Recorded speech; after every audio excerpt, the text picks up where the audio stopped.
कृष्ण हरे हरे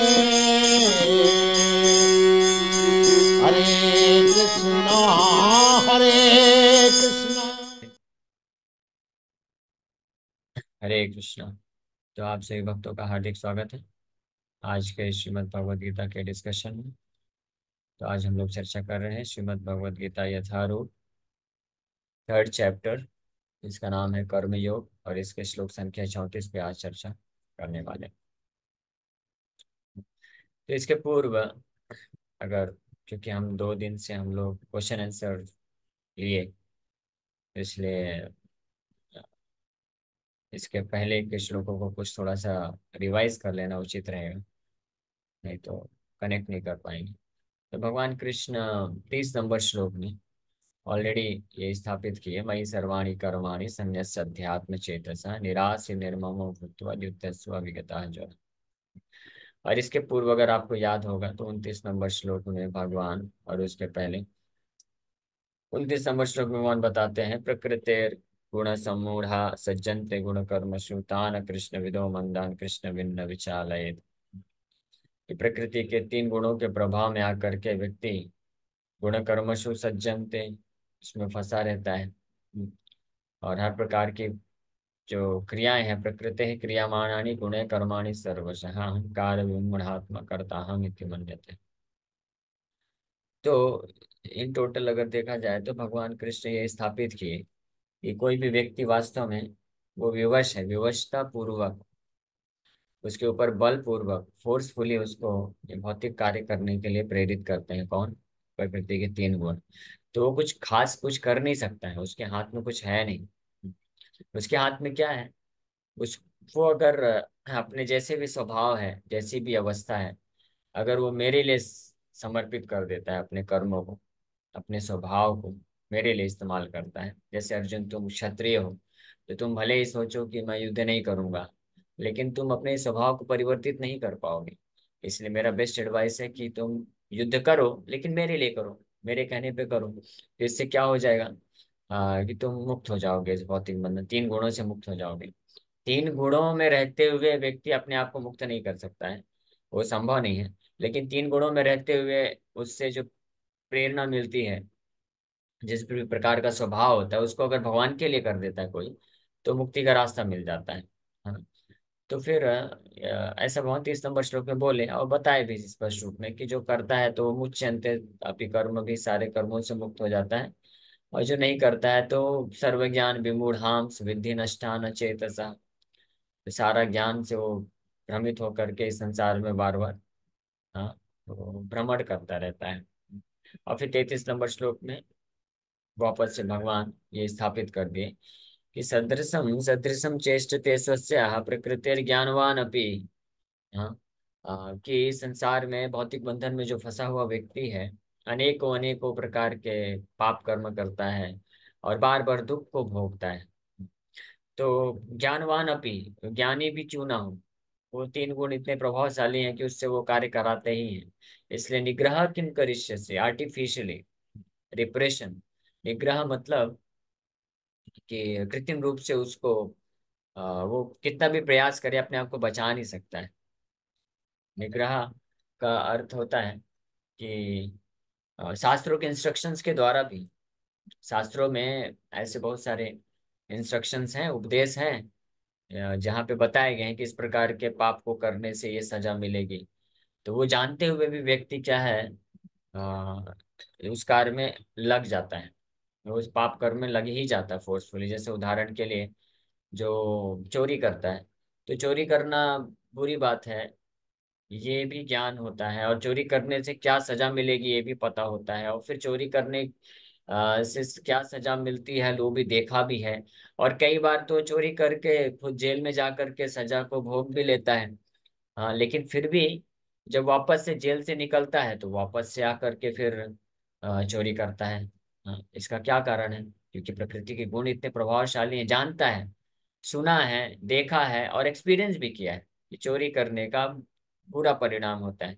लेकिन फिर भी निग्रह किम करिष्यसि, निग्रह मतलब यही सुनना, जानना और देखना, ये एक्सपीरियंस करना, ये तीनों चीज भी होने के बावजूद भी वो जो है अपने आप को रोक नहीं सकता है। तो इसीलिए अ, भगवान बोल रहे हैं कि उसको क्या करना चाहिए, मेरे लिए समर्पित हो जाना चाहिए। तो ये प्रश्न उठेगा, मान लीजिए अर्जुन ये प्रश्न उठा सकते हैं कि भगवान आप ही ने तो बताया कि प्रकृति के 3 गुणों से प्रभावित है हर जीवात्मा, तो आपकी सेवा भी फिर कैसे कर पाएगा? आपकी सेवा में तो आप ठीक है 3 गुणों के आधार पर कोई आपकी सेवा कर सकता है, जैसे भी स्वभाव मिला हुआ है, तो वो तो पॉजिटिव चीजें हैं तो ठीक है। लेकिन जो पाप करने की प्रवृत्ति है वो तो नहीं छोड़ सकता, वो भी तो 3 गुणों के प्रभाव से होता है। तो वो फिर उसको कैसे त्याग कर पाएगा वो?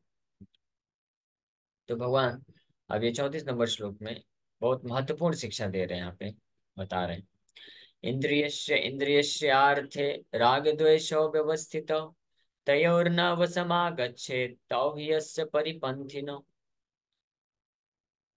There are principles to regulate attachment and aversion pertaining to the senses and their objects. ये आपको ध्यान से सुनना पड़ेगा, जो भी ध्यान से सुनेंगे केवल वही भक्त समझ पाएंगे, क्योंकि ये थोड़ा कठिन है और टेक्निकल भी है। लेकिन अगर इस श्लोक को समझ गए तो आप बड़ी आसानी से ये जो प्रसंग चल रहा है भगवान के द्वारा ये कर्मयोग में बोला जा रहा है वो समझ पाएंगे। और अगर ध्यान से नहीं सुनेंगे तो फिर ये बस ऊपर से चला जाएगा और ऐसा लगेगा कुछ कुछ कि हाँ कुछ कुछ हम समझ रहे हैं, लेकिन वास्तव में समझ नहीं पाए। तो इसलिए सबसे रिक्वेस्ट है ध्यान से सुनी। वैसे मुझे मालूम है ऑनलाइन में कितने लोग ध्यान से सुनते हैं, 60-70% तो बड़ा मुश्किल रहता है, वो भी शाम का समय। सुबह तो फिर भी कई भक्त लोग ध्यान से सुनते हैं, लेकिन आप में से पता नहीं कितने भक्त लोग ध्यान से सुन रहे हैं। आप में से कौन कौन ध्यान से सुन रहा है? हाथ ऊपर करिए या चैट बॉक्स में लिख के भेजिए, मैं तब तक कंटिन्यू करता हूँ। तो इस श्लोक में बोल रहे हैं, there are principles to regulate attachment and aversion pertaining to the senses and their objects. One should not come under the control of such attachment and aversion because they are stumbling blocks on the path of self-realization.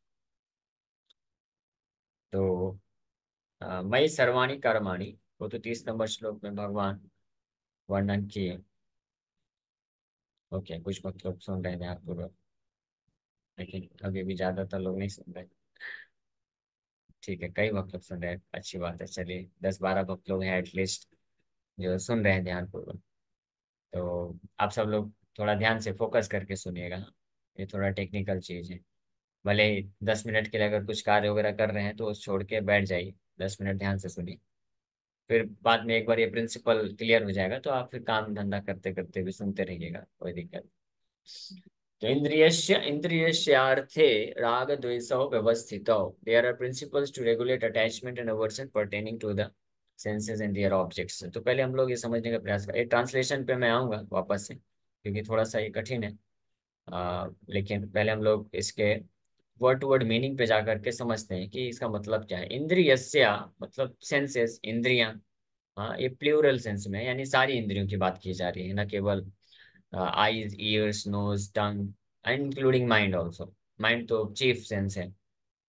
तो अपनी सारी इंद्रियों को इंद्रियस्य अर्थ है, इंद्रियस्य अर्थ है मतलब उन इंद्रियों के द्वारा जो जिन प्रकार के विषय वस्तु से आकर्षित होते हैं, सेंस ऑब्जेक्ट्स बोला जाता है। जैसे आंखों के लिए सुंदर दृष्टि, सुंदर वस्तु या सुंदर व्यक्ति दिखना। जैसे स्त्री के लिए पुरुष, पुरुष के लिए स्त्री। कान के लिए सुंदर जो ध्वनि होती है, मधुर ध्वनि को सुनना, फिल्मी सॉन्ग सुनना, ये कान के लिए हो गया। जिह्वा के लिए स्वादिष्ट खाद्य पदार्थ होता है। अब वो स्वाद भी अलग अलग होता है, सात्विक लोग के लिए अलग है, राजसिक तामसिक लोग के लिए अलग है। तामसिक लोग के लिए जो टंग, जो जीभ का लालसा होती है नॉन वेज खाने का, और ड्रिंकिंग, स्मोकिंग, टी, कॉफी, ये सब जो है वो तमोगुणी लोग के लिए, रजोगुणी लोग के लिए, कुछ इस तरह सतोगुणी लोग के लिए भी है। तो तीनों के लिए ही है, कुछ पापमय है कुछ पुण्य, पापमय नहीं है उतने। ले तो इस तरह से टंग के लिए है, जीवा के लिए, कान के लिए, आंख के लिए। तो इसको सेंस ऑब्जेक्ट्स बोला जाता है। इंद्रियस्य अर्थे यानी इंद्रिय जिनके लिए है, ये इंद्रियां जिनके लिए, या जो ऑब्जेक्ट है वो इंद्रियों के लिए है, तो उसको बोला गया इंद्रियस्य अर्थे। तो इंद्रियस्य अर्थे राग द्वेषो व्यवस्थितो।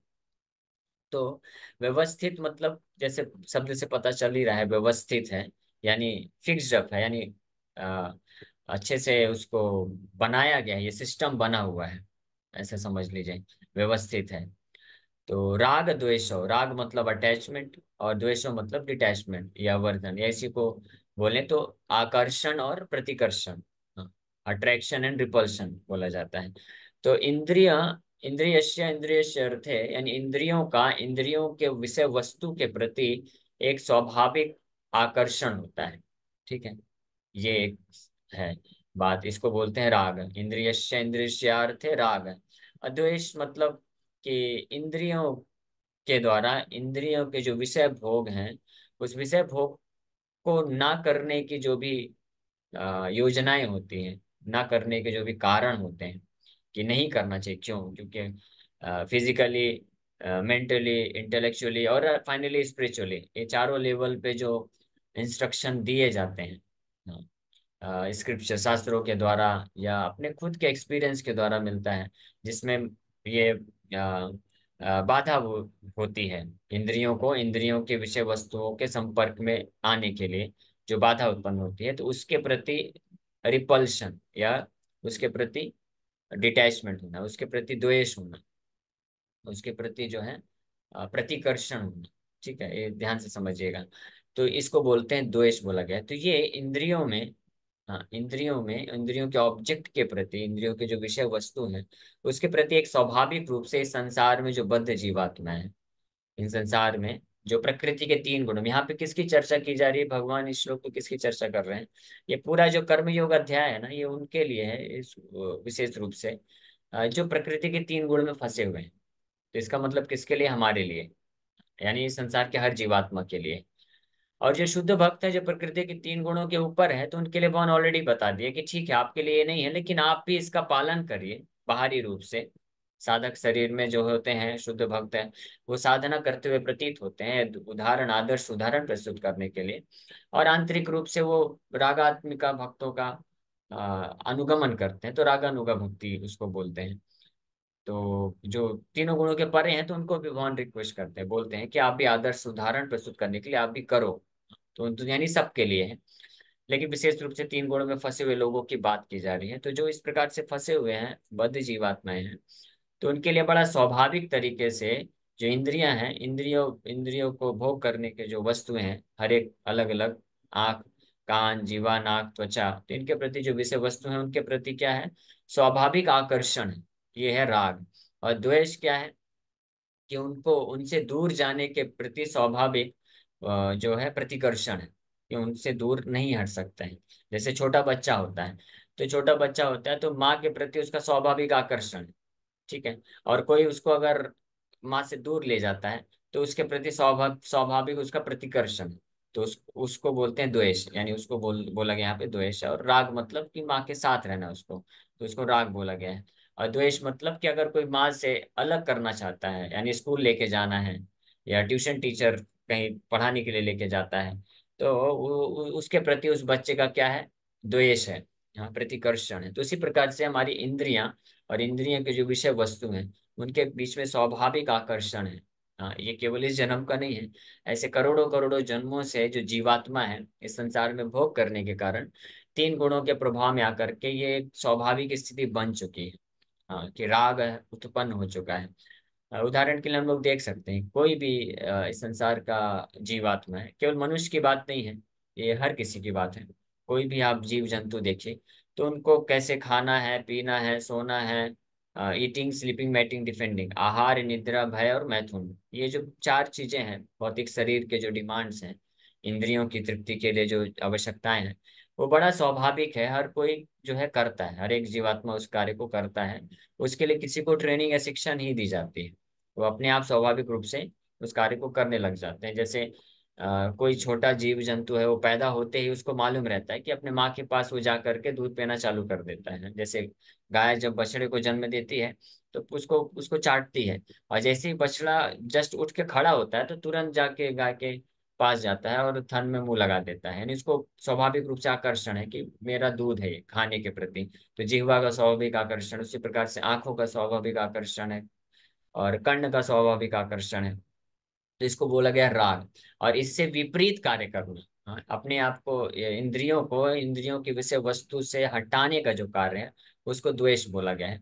तो भगवान यहाँ पे इस श्लोक में पहले इस बात को बता रहे हैं अर्जुन को कि यस, ये स्वाभाविक रूप से प्रकृति के तीन गुणों के प्रभाव से ये ऑलरेडी है। इंद्रियस्या आरते राग द्वेषो व्यवस्थितो। लेकिन भगवान बोल रहे हैं कि जो लोग भी अ, बुद्धिमान हैं, या जो इस संसार से भव बंधन से मुक्ति प्राप्त करना चाहते हैं, जो अपने आप को बचाना चाहते हैं, तो उनको तयोर न वसम आगच्छेत अतौ ही यस्य परिपंथिनो। One should not come under the control of such attachment and aversion. इस प्रकार के राग और द्वेष के प्रभाव में नहीं आना चाहिए, because they are stumbling blocks on the path of self realization. क्योंकि ये आत्म साक्षात्कार में आगे बढ़ने के लिए क्या है, स्टम्बलिंग ब्लॉक्स हैं, यानी बाधा बाधा उत्पन्न करते हैं। तो यानी बुद्धि का इस्तेमाल करके व्यक्ति को क्या करना है, राग के प्रति, राग और द्वेष, ये दोनों अटैचमेंट और एवर्सन, और वो क्या है राग द्वेष, अभी हमने जस्ट 5 मिनट में एक्सप्लेन किया। तो उसके वश में नहीं आना चाहिए। ऐसा नहीं है कि मन बोलता है कि अरे नहीं नहीं मुझे तो मूवी देखना ही है। मन बोलता है कि नहीं नहीं मुझे तो ये खाना ही खाना है, मैं नॉनवेज छोड़ ही नहीं सकता हूँ। या मन बोलता है, ये राग हो गया, है ना। तो ऐसा मन बोलता है, तो उसके पीछे उसके वश में नहीं आना चाहिए किसको, जो भी चाहते हैं इस आध्यात्मिक मार्ग में आगे बढ़ने के लिए। हाँ, और दूसरी तरफ द्वेष है कि इंद्रियों का या इस संसार के जीवात्माओं का स्वाभाविक रूप से प्रतिकर्षण है। किनके प्रति, भगवान के भक्ति के प्रति, साधुओं का विशेष रूप से साधुओं का संग प्राप्त करने के लिए, भगवान के बारे में सुनने के लिए। विश्वनाथ चक्रवर्ती ठाकुर इस श्लोक की टीका में लिखते हैं कि राग और द्वेष, जैसे कान है, कान हमारी एक इंद्रियां है, तो हर किसी को पसंद होता है क्या सुनने के लिए, छोटे छोटे अपने बच्चों का जिनसे प्रेम होता है, भौतिक प्रेम होता है, भौतिक आसक्ति होती है, तो उनके तोतली बोलना वो सुनना चाहते हैं, वो कुछ भी बोलेंगे वो सुनेंगे, उनके साथ घंटों घंटों वो बिता देंगे। भले ही वो सब निरर्थक वो बोलेगा, लेकिन वो सुनने में उनको आनंद आता है। ये राग है, हाँ, स्वाभाविक रूप से। और द्वेष रहता है भक्तों के द्वारा भगवान की कथा को सुनने के लिए।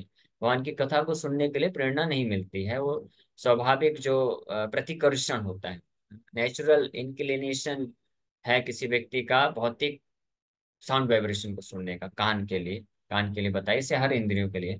तो कान के लिए है भौतिक जो साउंड वाइब्रेशन है, म्यूजिक है, मूवीज है, अपने जो है सगे सगे संबंधियों का है ना, हस्बैंड का वाइफ के लिए, बॉय का गर्ल के लिए, और माँ बाप का बच्चों के लिए, तो उनका वो सुनना चाहते हैं, उसमें उनको आनंद आता है, भले ही कोई सारी निरर्थक बातें ही क्यों ना हो। लेकिन द्वेष होता है भगवान के भक्तों के द्वारा कृष्ण के बारे में सुनने के लिए। इसलिए जब हम उनको बोलते हैं, ये प्रमाणित है, हम लोग जब भक्त लोग प्रचार करते बोलते हैं आइए बस 20-25 मिनट की कथा है, आधे घंटे के लिए बस मोबाइल चालू करके सुनते रहिए, तो इसमें भी वो लोग आधे घंटे का भी समय नहीं निकाल पाते। ऐसा नहीं कि समय नहीं है, वही उनके पास, लोगों के पास 2-2 घंटे, 4-4 घंटे, 5-5 घंटे भी समय देंगे। अगर कुछ उनके मन को, इंद्रियों को तृप्त करने के लिए कोई साउंड वाइब्रेशन यानी कुछ सुनने को मिलेगा, तो मूवीज है, या सॉन्ग्स है, फिल्मी सॉन्ग है, या बॉय एंड गर्ल है, लड़का लड़की है, गर्लफ्रेंड बॉयफ्रेंड है, तो एक दूसरे से बातचीत करना हो, यहाँ तक कि चैट करने में भी वो घंटों घंटों चैट करते रहेंगे बैठ के, सुनते रहेंगे। लेकिन बोलो कि चलो गीता के प्रवचन में आ जाओ सुनो, तो बोलते हैं समय नहीं है, हमको एक पढ़ाई करना है, या हमको जॉब करना है, ये है वो है, बहुत सारे बहाने बनाते हैं। तो ये स्वाभाविक रूप से इस संसार के बद्ध जीवात्माओं का क्या स्थिति है कि उनको भगवान के भक्तों को सुनने में प्रतिकर्षण है, और इस भौतिक संसार के लोगों को सुनने में स्वाभाविक आकर्षण। तो ये तो एक इंद्रिय का मैंने बताया, कान का, उसी प्रकार से आंखों का भी, उसी प्रकार से जीवा का भी। जीवा में भी लोगों को हर प्रकार के घटिया से घटिया चीजों को खाने के प्रति आकर्षण बना रहता है, तमोगुण रजोगुण होने कारण। लेकिन उनको बोलो चलो हम आप जो है बिना प्याज लहसुन के जो है बढ़िया अच्छा महाप्रसाद है, तो लोग नहीं खा पाते हैं। ये हम देखते हैं प्रैक्टिकली कि भक्त लोग जितना प्रसाद भर भर के खाते हैं, बाहर वाले लोग जो आते हैं, स्पेशली जब नए नए आते हैं, तो वो लोग इतना प्रसाद नहीं ग्रहण कर पाते हैं। वो थोड़ा सा पाएंगे, फिर घर जा करके अपना जो भी बनाए हैं उसको खाना पसंद करते हैं। तो ये भी एक स्वाभाविक राग होता है इंद्र तृप्ति के प्रति, जीवा का भी, और भगवान के प्रति वो उतना नहीं आ पाता है। उसी प्रकार से नेत्रों का, तो आंखों से जो है कोई व्यक्ति सुंदर सुंदर, जैसे स्त्री है पुरुष, और पुरुष है तो स्त्री को घंटों घंटों देखता रहेगा, मूवीज घंटों घंटों देखेगा, लेकिन भगवान के सामने आते हैं, भगवान का दर्शन 5 मिनट भी नहीं कर पाते हैं, तुरंत करके भागना चाहते हैं उधर से, दर्शन नहीं करना चाहते हैं, साधुओं का दर्शन नहीं करना चाहते हैं। तो इस प्रकार से ये एक अवर्जन या रिपल्शन बना रहता है। इससे संबंधित एक छोटा सा उदाहरण मैं आपको देता हूँ, तो आपसे और कनेक्ट कर पाएंगे। जैसे कुछ लोग को पूछो कि आप इतने दिन से मंदिर क्यों नहीं आए, तो वो बोलते हैं हम बिजी थे, ये था, स्टडीज था, जॉब था, या अलग अलग रिस्पॉन्सिबिलिटी के बहाने बताते हैं। तो जो कि सही भी हो सकता है कि वो सब कारण होते हैं। ये हर कोई, क्योंकि माया तो बहुत पावरफुल है, माया तो हर किसी को बिजी करके रखती ही है, इसमें कोई संशय नहीं है।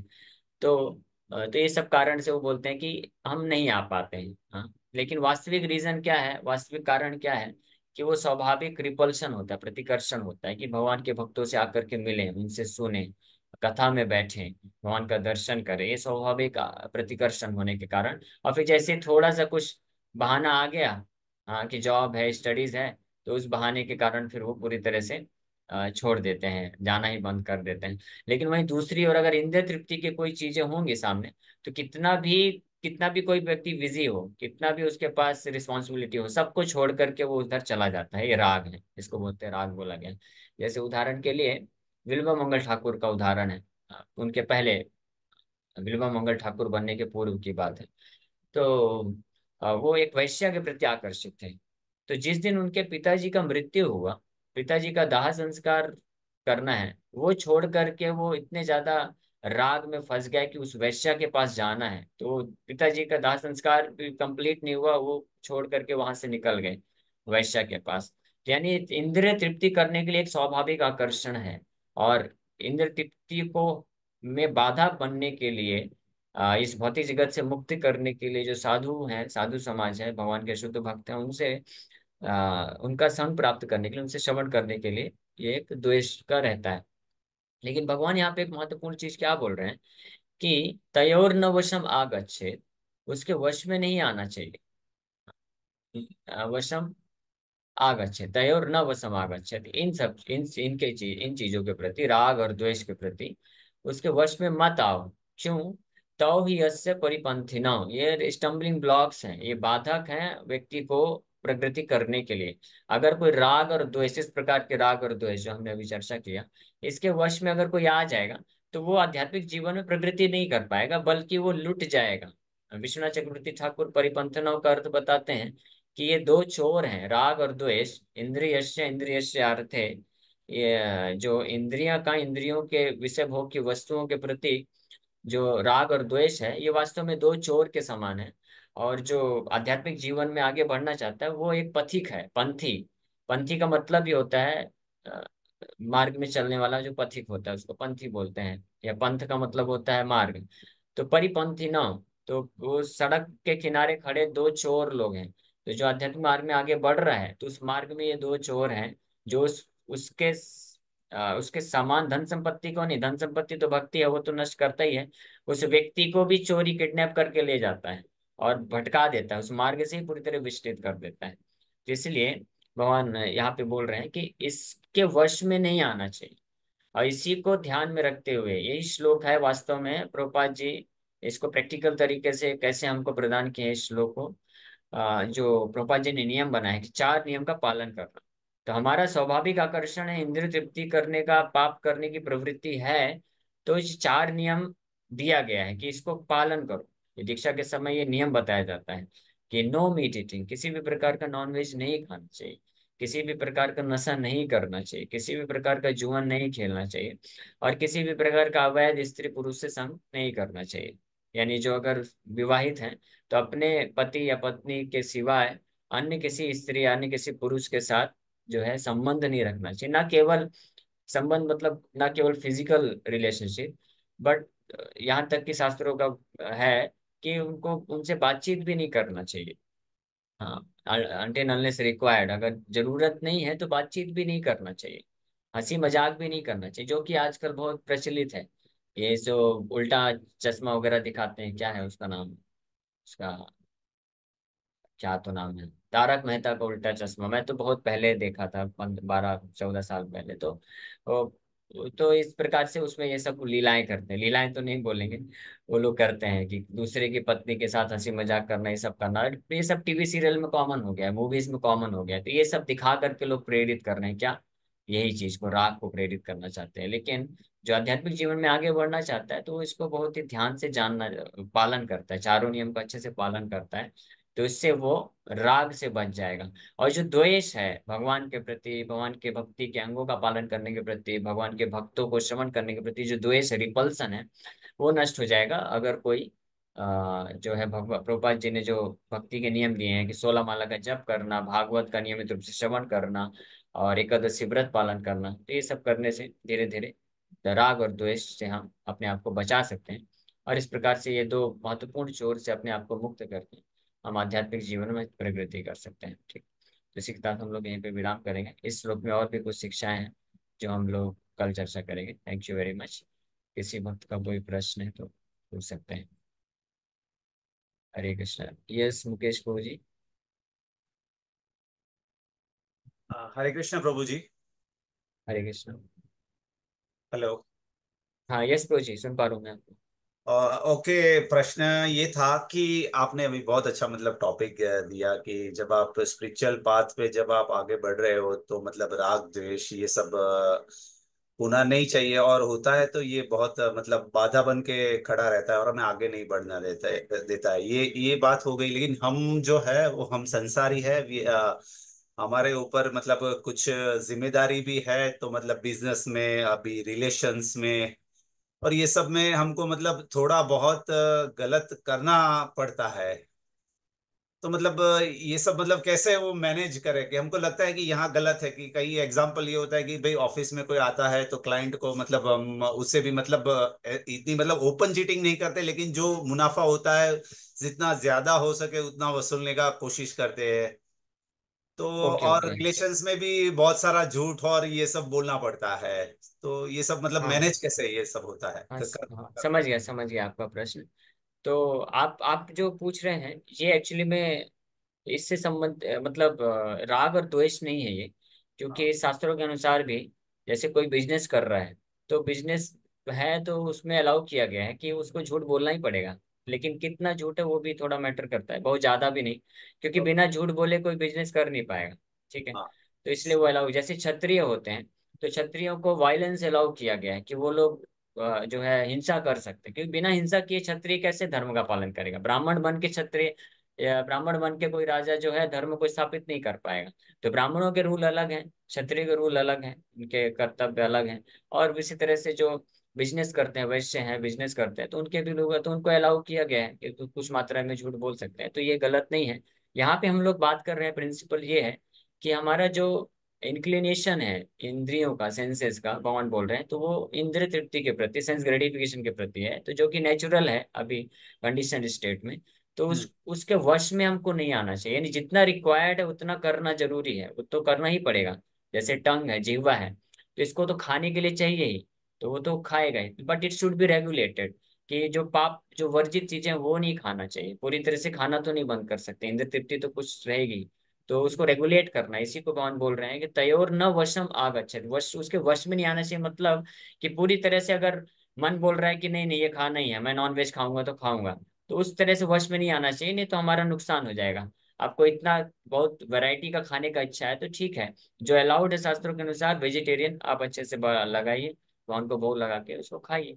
तो इस प्रकार से रेगुलेटेड बोला गया है। ओके। तो ये धीरे धीरे। ओके।